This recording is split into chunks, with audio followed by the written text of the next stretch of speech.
Usually, when you think of a rescue operation, there's this expectation of panic, like an emergency room, you know? The siren blares, the medics rush in, and everyone is just scrambling to stop the bleeding. Yeah, it is an entirely reactionary mindset, just pure damage control. And for a long time, I think that is how a lot of people viewed the concept of religious mission, like fix the brakes, save the lost, stop the leak. But when you apply the 13th century theology of Blessed John Duns Scotus to that idea, the emergency room just, well, it vanishes. It really does. We are left with a completely different theological landscape. So welcome to this deep dive. Today, we are taking a stack of fascinating sources for you.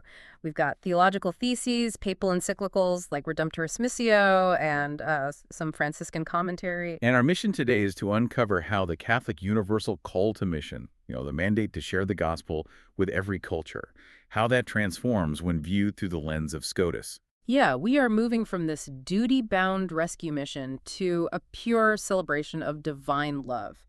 Let's just unpack the core of this shift. It starts with something called the Franciscan thesis, or the absolute primacy of Christ. Which is a massive paradigm shift. It really is. Growing up, the common narrative is that God became man simply because Adam sinned. Like the Incarnation was just divine damage control. But Scotus argued the opposite of that. For him, the Incarnation was never a plan B triggered by human failure. It was always plan A. Wait, so God's original intent was always the Incarnation? Yeah.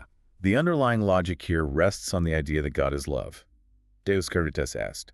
Before anything was even created, God's original intent was to share divine life and love with the created order. I picture it kind of like an artist who builds this magnificent, sprawling gallery specifically to display a brilliant masterpiece. That would be Plan A.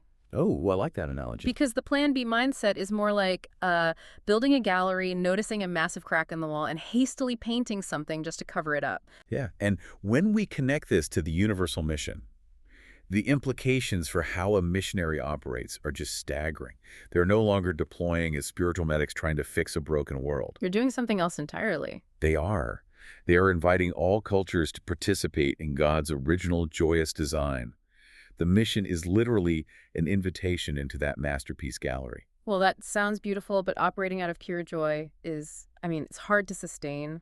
If the mission isn't driven by the urgency of a desperate rescue operation, what actually motivates someone to go to the ends of the earth? Scotus explains this through a concept called affectio justitiae. Think of it as the innate human capacity to love God and neighbor purely for their own sake. Okay, as opposed to loving them for what you can get out of it. Yeah, which is the opposite concept called affectio commodi. That's loving something for your own personal advantage. God desires co-lovers, people who share in his perfect, non-jealous love. But wait, look at history. Doesn't missionary work often look like an institution just trying to expand its numbers? That sounds like that affectio commodi you just mentioned, seeking a personal or institutional advantage. That is a very valid critique of how mission has sometimes been executed. But true Scotus mission is the polar opposite of triumphalism. Because it's driven by that selfless love. Yes, because it is driven by affectio justitiae, it is a purely outward movement of selfless love. It requires identifying with the poor and oppressed and, treating every single person as intrinsically valuable.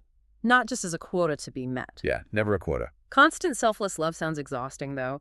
Pouring yourself out for others without seeking an advantage would quickly drain a person. Yeah. A pilgrim church needs a massive fuel source to actually sustain that outward movement. And that fuel source, according to Scotus, is the Eucharist.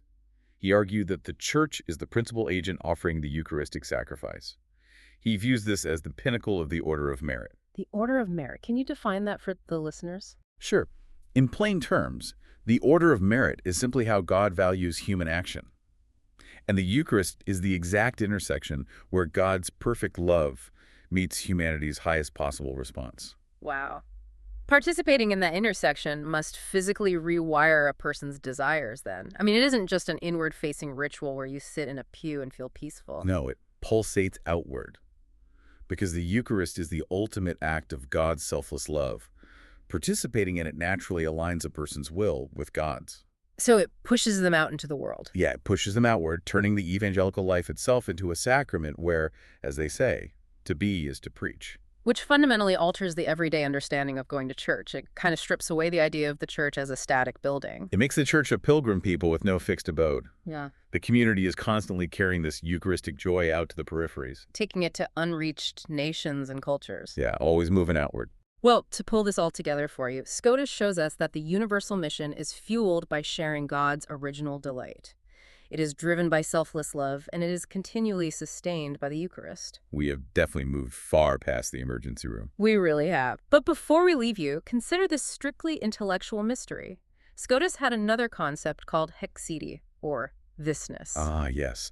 The radical, unrepeatable uniqueness of every single leaf, rock, and person. Yeah. So, how might deeply grasping that thisness fundamentally alter how a missionary views and values the granular, specific details of a foreign culture? Something to ponder as you step back into the gallery.